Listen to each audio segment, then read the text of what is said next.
So it appears the rumors that there was going to be a ban on Monday have been proven true. Now, what surprises me the most is what they actually chose to ban.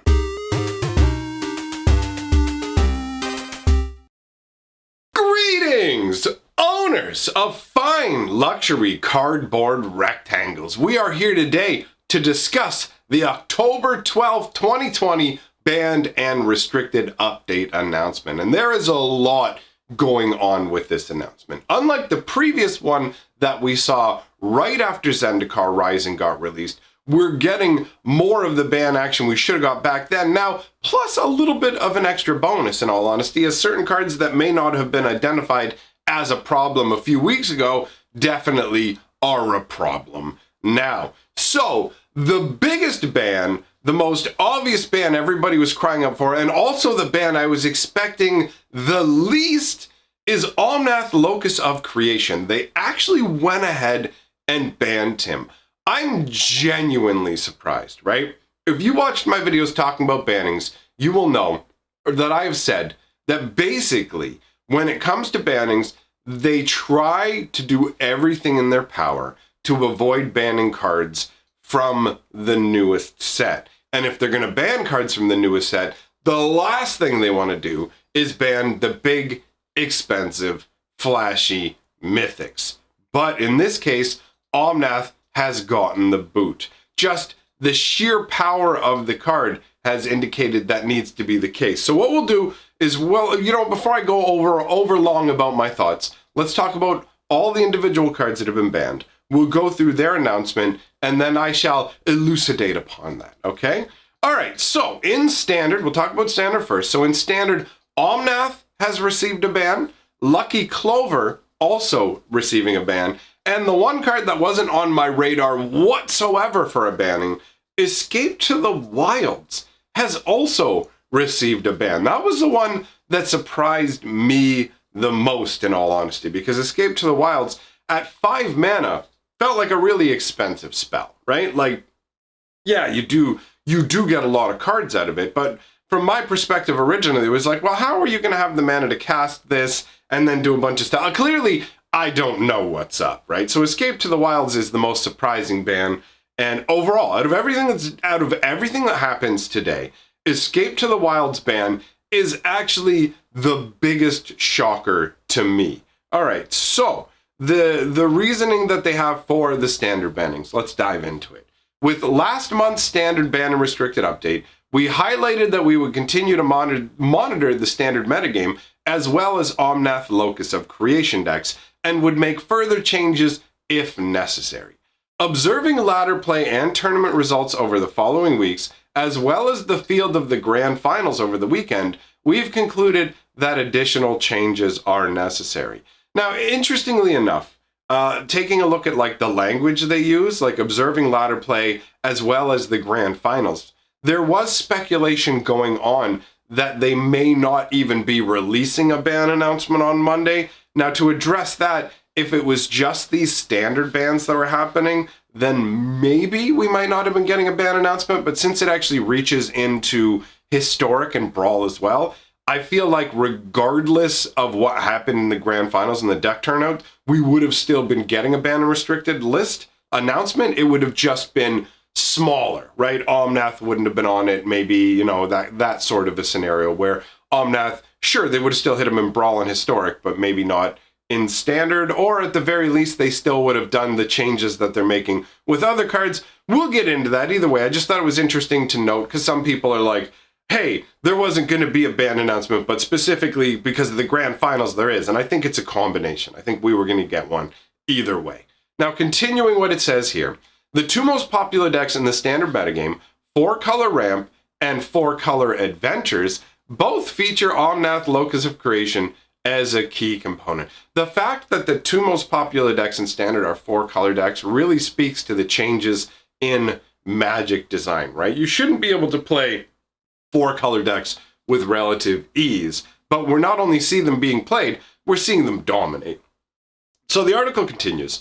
While we did see a marked decline in the win rate of 4-color Ramp after the banning of Uro, particularly against red and green aggressive decks, Particularly against red and green aggressive decks and blue-black rogues, Omnath ramp decks continue to have a warping effect on the metagame. Moreover, 4-color Adventures has become the deck with the highest overall win rate and has a favorable matchup against 9 out of 10 of the other top decks that don't play Omnath. So not only is Omnath massively dominating what people choose to play, it has a favorable matchup 90% of the time. 90%. 9-0. That's crazy. Anyways, this metagame dominance manifested itself in players' deck choices for the grand finals. While it's common in a small field invitational tournament for players to test together and converge on a few decks, in this case the field was a striking 23 Omnath decks out of a total of 32, with a 90% favorable matchup. It's nutty, dude. So, to address the dominance of Omnath Locus of Creation, it's banned in Standard. Without Omnath in the environment, ladder play data makes it clear that adventure decks would remain as the strongest strategy. Therefore, we're also choosing to ban Lucky Clover as a powerful and difficult to interact with part of that deck's engine. Now, why is Lucky Clover a problem? I wonder if it has something to do with something being free.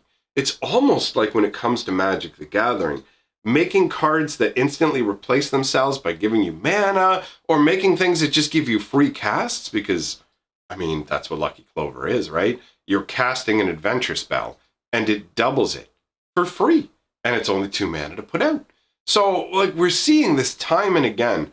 Wizards is messing around. Let's make stuff free. Let's make it super cheap. Let's have it replace itself with its own mana. And it all leads to problems. It's like Wizards of the Coast is resentful of the fact that casting costs exist or something.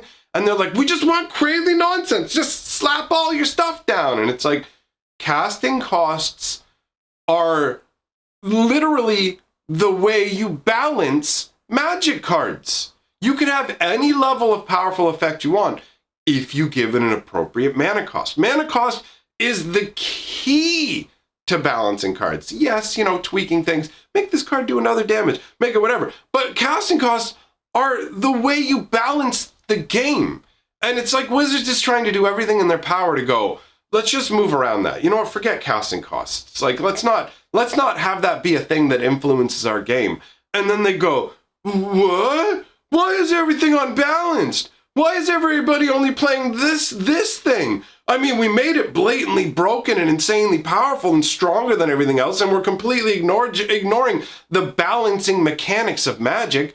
We're just going to give you access to every color in any amount you want, crazy ramp, and like it doesn't matter. Like, one of the cards that needs to be banned is 4 different colors, and you can cast it with no problems. One of the cards that needs to be banned costs 2 colorless. Anybody can play it. It just gives you free spells. Like, it's crazy times, man. It makes my brain pause for a minute and go, what? Stop. Just relax. Relax. Okay? So, it says they're choosing to ban Lucky Clover as a powerful and difficult to interact with part of that deck's engine. Oh! Difficult to interact with. Well, that's how do they not know when they make the cards? They have to know. They have to know. They have almost 3 decades of experience making Magic cards, and yet for some reason we're why am I saying for some reason? Let's not be silly. For monetary gain from Wizards, we have to deal with this endless banning cycle now. Anyways, I said I would get into all this after I read the announcement. Let's get back to it. So, Lucky Clover has been banned. We expect that individual creatures with adventure and decks using Edgewall Innkeeper will continue to show up, but after this change, a greater number of other decks can successfully compete with them. While I am annoyed about the fact that they even made Lucky Clover in the first place overall, them choosing to ban that does seem like enough of a nerf to take the adventure decks down to a more reasonable point. I talked in my previous banning video about how I felt like just hitting the Clover and not hitting the Edgewall Innkeeper seemed like the best way to go, really, where you still, like, you don't want to completely destroy adventures, because it's a fun little concept, and it only exists in Throne of Eldraine. So you want people to be able to play with it if they want to, but having it being like, overwhelmingly dumb strong is not what you want to have going on. So for me, this ban makes sense, right? Like you look at it and go, okay, we get rid of Omnath. Literally, this deck just steps up and takes its place. So let's just kind of hit the reset button even harder and hopefully lead to a wider open meta until the next set releases at the very least. So whatever. Let's continue with reading the article, and then I will explain how I feel afterwards. I'm having a hard time not just yammering and going off on a tangent. Let's keep it reined in. So, finally, as a further step to ensure that ramp decks don't continue to dominate the standard metagame, we're also choosing to ban Escape to the Wilds. This card plays a unique and powerful role as a bridge between strong ramp enablers like Lotus Cobra and powerful payoffs like Genesis Ultimatum and Ugin the Spirit Dragon. Of non-land cards in the Grand Finals, Escape to the Wilds was played in the second greatest number of copies. As the card common to many ramp variants, this is the most straightforward way to weaken that strategy as a whole and ensure a shift away from recent standard metagames. Makes perfect sense to me. I get that. Honestly, Escape to the Wilds on the surface to me, like I look at Omnath and I go, this is busted. Lucky Clover feels pretty dirty on the surface. Escape to the Wilds, to me at least, seemed like an okay card. It was just like, okay, this is all right, but it's nothing like, oh my god, this is insanely strong, but whatever. Clearly, it's having a big impact, so them nerfing it, honestly, I'm totally fine with them going more heavy-handed with the bans. I'd rather have them be a little more heavy-handed and solve the problem than go light touch and not solve the problem. So overall, with these standard bans, I think that they are all good choices. Two of the cards in the standard bans are perfect examples of Wizards of the Coast's desire to push the power level too hard and it leading to insane nonsense. Throne of Eldraine has had a lot of cards banned from it, right? Like, there is a lot of sets managed to skate through life without getting any bans in standard. Traditionally, most standard sets that have gone through the natural cycle of Magic the Gathering avoid having any cards banned from them. But Throne of Eldraine has at least 5 or 6 different cards right now that have been banned, possibly more, depending on what comes down the pike. But either way, we have a scenario where like Magic design is out of hand. It's not balanced, right? So let's move on. Let us move on to the historic portion of this announcement. And with that, we've got Omnath being suspended. So Omnath isn't banned in historic. He's suspended. Suspension literally just means it's like the step below banning. Nobody can play with it, but it's not technically banned yet, right? Now, we've got Teferi, Time Raveler, and Wilderness Reclamation, which were previously on this suspended list. And the suspended list is just somewhere where you will stay for a couple of months. And either you're basically put in the corner. It's timeout. And either you're going to be able to come back and play with the other kids, or you're going to be like expelled, right?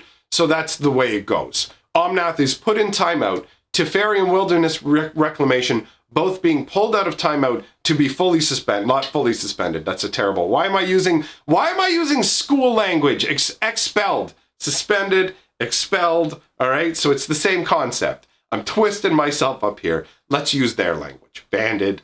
Oh Lord. Banned and suspended. Okay. So Omnath is suspended. Teferi and Wilderness Reclamation move from being suspended to full bans. They are not allowed to go back and mingle with the kids. However, Burning Tree Emissary has been given a reprieve. It is unsuspended, its lice has been treated, and it's allowed to go and play with the kids. So, let's go see what the historic announcement part of this says here. It says, much as we've seen in Standard, Omnath Locus of Creation is proving to be a powerful contender in Historic as well. Though win rates for these decks are lower in Historic than Standard, we're still seeing the meta share of decks using Omnath Locus of Creation increasing steadily, particularly in Best of 3, where it's currently the most played deck. Historic also provides a wider range of tools for enabling the multiple land drops the deck is looking for, such as Explore and Growth Spiral. To ensure greater diversity and health for the Historic meta, Omnath Locus of Creation is suspended in Historic. He's had like 2 weeks.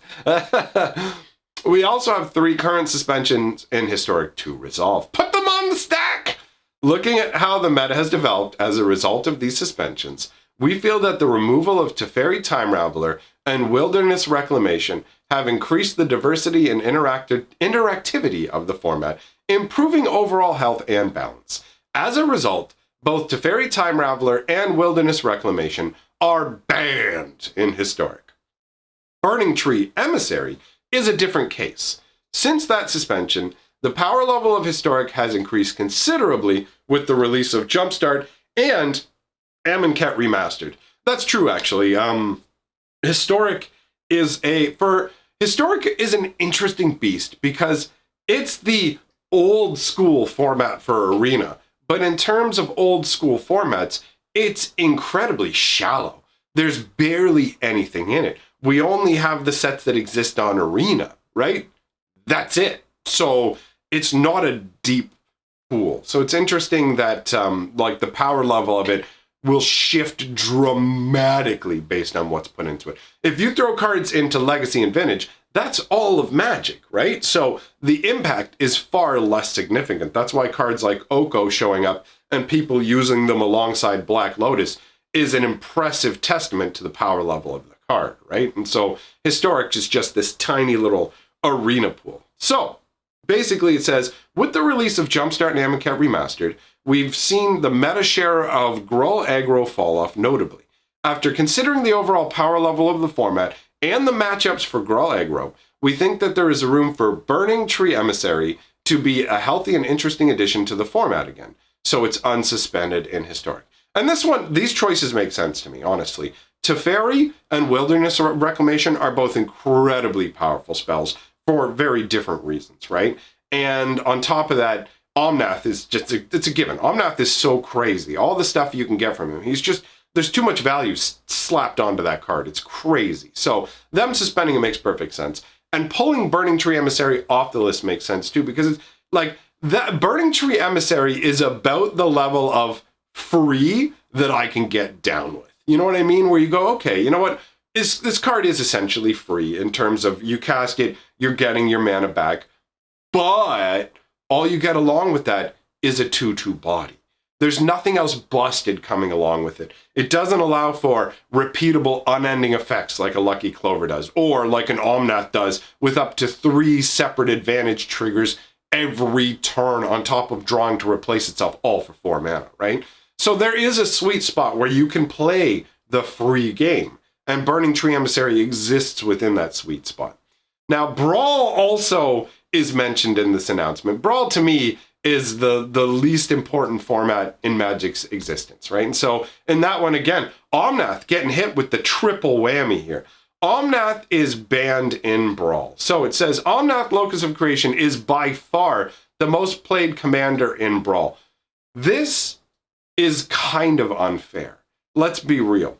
Wizards of the Coast designed Omnath for commander. Can we be real? Like, they designed Omnath to be a commander. Look at the language on him. He literally says, hit each of your opponent and their planeswalkers. It's not just your opponent, it's all of them.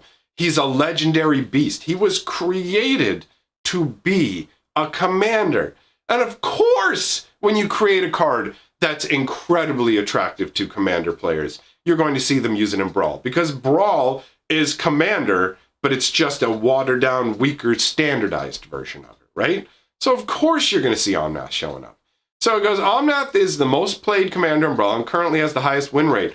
It's almost like they designed him really, really strong on purpose.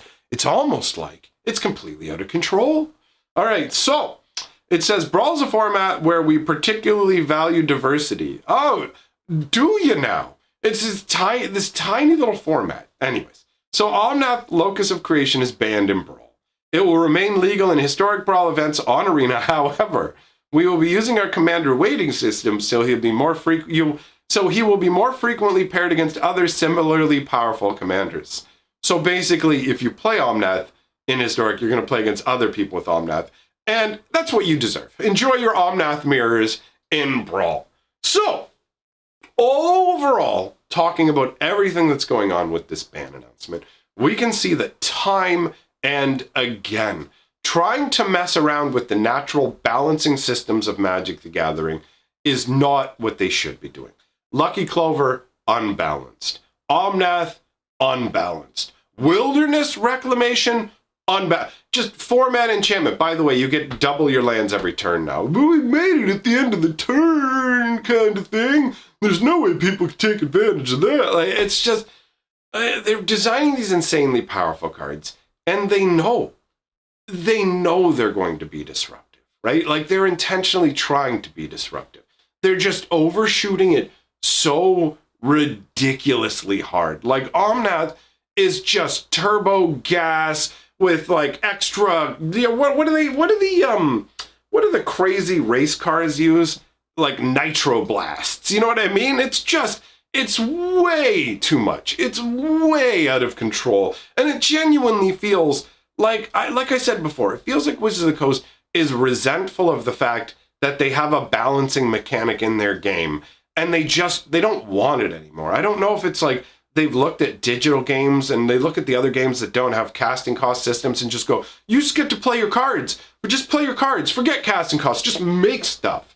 And then there's also the fact that their plan is to make as much, like basically they're trying to double Magic's revenue over the next 5 years, and we're midway through that plan, right? So they have to get more money out of us. How do you do that? Make flashy stuff so people buy the sets, and you got these cards flying all over the place. Meanwhile, all of these extra special editions they're doing of stuff has just crushed the secondary market value of a bunch of these cards, but then they're trying to keep cards that have high secondary market values in standard. Like, I genuinely am shocked to see Omnath banned because he is in their newest set, the set they want to sell. It's only been out for a couple of weeks. But I'm not going to turn around and applaud them and go, good job, Wizards, you finally did what you're supposed to do, because I understand how their company works. And they're so driven by money underneath that the only reason we're getting this ban isn't because of like, we've got to do the right thing. It's because so many people aren't playing right now. So many people are fleeing from Arena and other ways of playing Magic that the writing is on the wall for them. They will lose even more money by not banning it because they've created such a poisonous environment with the cards that it literally, they can't just go, hey, let's look away like we did with Euro and we'll ban them later. It's like, no, you've got to do it now. You're going to lose too much money. You're going to lose too many players. You blew it. You pushed it too hard. And guess what? We're not done, my friends. What do you think is going to happen with the next set? What do you think the next broken mythic is going to be? Because that's the new game we're playing. We're playing the new game of absolutely broken card design, right? To the point where random uncommons like Lucky Clover even need to take a hit because they're out of whack, man. I want fun, exciting cards. I like that. I understand the goal. But when you go, we want to make fun, exciting cards, but what you're really doing is pushing the envelope so hard that it makes the environment completely unfun, then not only are you making unfun cards, but those unfun cards are taking away the fun of all the rest of your cards. It's not going to work. I know the CEO's vision is, hey, if we make a set and it's got 250 cards and 2 or 3 of them are cards people are upset about, who cares? That means we made 247 cards that everybody's cool with. And it's like, that's not the right attitude to take when most of the cards in a set are disposable draft and sealed environment cards, so they don't matter to the majority of players. And then the handful of cards that actually do matter are so warped that you just lose all consumer confidence. People go through this cycle where it's like, wait, you want me to play this format where I have to pay you exorbitant amount of money for these boxes and these stuff, and you want to sell me all these special editions, and you're not even going to bother to balance the cards. You're not even going to bother to make sure that I can play with, like, you've already got planned obsolescence with Standard, where the intention of Standard is to keep us running in the hamster wheel, right? Where it's like, okay, we'll keep making these cards, you keep buying them, you get to use them all, they get like a 2-year lifespan each. But now, you're not even guaranteed that 2-year lifespan. Omnath had a 2-week lifespan. That's it. 2 weeks. Imagine being somebody who went out and spent like $200 on a playset of Omnath, and they get banned. And there'll be people who go, that's what they get. No, you know what, man? That's not their fault. Wizards making super exciting cards and people getting excited about them, that's not the player's fault. Expecting that Wizards will put in a tiny bit of effort to balance their formats and expecting to get to use the 2 cards for the 2 years, expecting to get to use your cards for the 2 years you were told you were going to get to use them, that's not unreasonable. Don't let your frustration over dealing with Omnath or a broken meta or whatever turn to you blaming the players. They didn't create the environment. Wizards did. It doesn't matter what your argument is. If you try and say, oh, but Arena's made things get solved faster and it's net deckers. Nope. You can't complain about people using tools from a toolbox. You complain about the people making the tools. That's it. That's how it works. That's where the problem is. You can't pull a dreadful tool out of your toolbox if Wizards doesn't make it in the first place. Do you know what I mean? So overall, I don't applaud them for this. This is like damage control. This is just realizing, oh no, we set standard on fire. Start throwing water on. Oh my God, how did this happen? How did this happen? As they have a flamethrower they were holding. How did the barn get set on fire? It's obnoxious. Anyways, at this point, I'm just going to ramble and rant angrily. So there's no point in continuing further. You've heard all my thoughts on the subject. Let me know yours in the comments below. If you like what I'm doing here, like, comment, subscribe. If you want to have a more enjoyable time with Magic and get away from a little bit of this negative vibe-ish kind of energy, I have a brand new lore video, Magic lore video up on my other channel. Absolutely fantastic. You will not believe the story, all right? So click on the link, check it out, enjoy some Magic lore. You will hear me over there.